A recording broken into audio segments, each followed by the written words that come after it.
हम लोग पढ़ेंगे पर्यावरण और हम। क्या पढ़ेंगे? ये वर्ग 5 का पर्यावरण और हम है।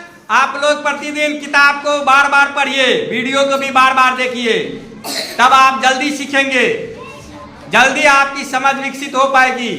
चैनल को, मतेली यूट्यूब चैनल को सब्सक्राइब भी कीजिए, अपने दोस्तों के बीच में शेयर कीजिए, ताकि वो भी देखेंगे, किताब भी पढ़ेंगे तो जल्दी वो भी सीखेंगे, आप भी जल्दी सीखेंगे।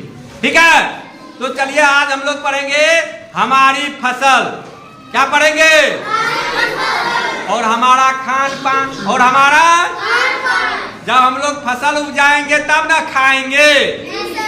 हाँ, तो होता ये है कि ईरा और यीशु 2 भाई बहन हैं और ये अपने माता पिता के साथ पटना में रहते हैं। कहाँ रहते हैं?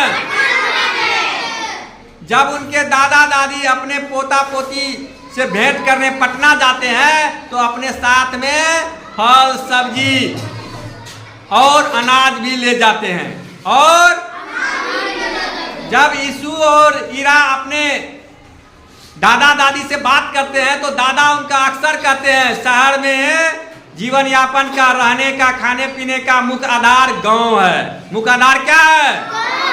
तो ईरा कहती है अरे भाई, शहर में रहने का मुख्य आधार गांव कैसे हो सकता है?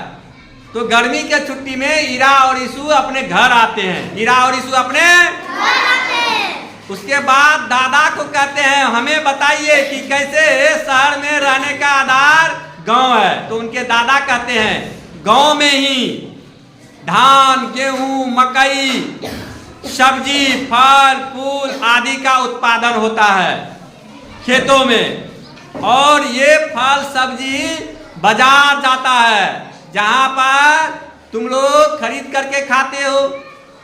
ईरा के दादा बोलते हैं तो जीवन का, खाने पीने का आधार क्या हो गया? गांव हो गया। क्या हो गया?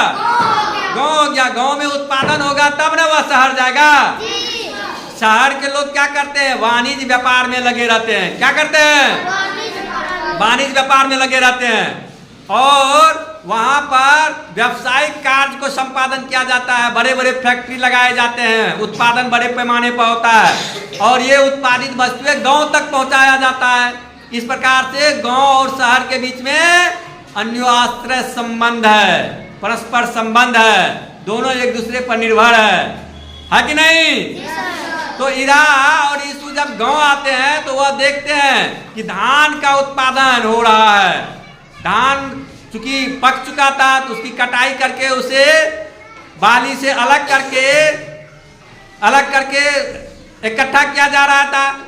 तब वह अपने दादा से पूछते हैं ये क्या है? तो बोला गया ये धान है, इसी से चावल निकाला जाता है और जिसका भात तुम लोग खाते हो।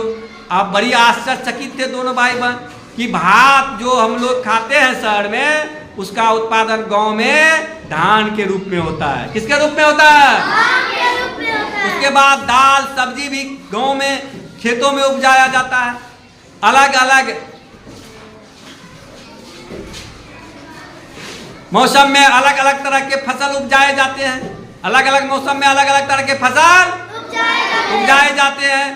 धान, गेहूं, मटर, ये सारे तो अलग अलग मौसम में उपजाए जाते हैं। मुख्य फसल है ये बिहार का, और बिहार जो है अपने जीविका के लिए, बिहार के जनसंख्या का अधिकांश भाग कृषि पर निर्भर है। यहाँ राज्य के आय का प्रमुख स्रोत कृषि ही है। रोजगार का अधिकांश अर्थात 70-80% लोग रोजगार के लिए बिहार में कृषि पर ही निर्भर करता है। यहाँ पर बड़े बड़े फैक्ट्री नहीं है। औद्योगिक रूप से बिहार पिछड़ता चला गया गुलामियों की वजह से। औपनिवेशिक सत्ता ने ऐसी नीति अपनाई कि बिहार जो है औद्योगिक दृष्टि से पिछड़ता चला गया। तो यहाँ के जीवन का आधार मुख्य रूप से कृषि ही हो गया।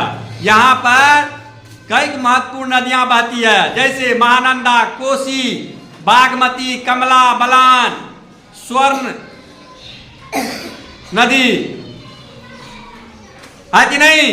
ऐसे कई नदियां हैं जो बिहार में, गंगा भी बहती है जो कि सिंचाई का प्रमुख साधन उपलब्ध कराती है। और बिहार काफ़ी सिंचित क्षेत्र होने की वजह से यहाँ उत्पादन भी कृषि का अच्छा खासा होता है और कृषि कार्य बड़े पैमाने पर होता है।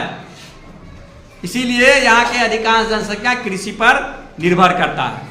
तो आज के लिए इतना ही, धन्यवाद।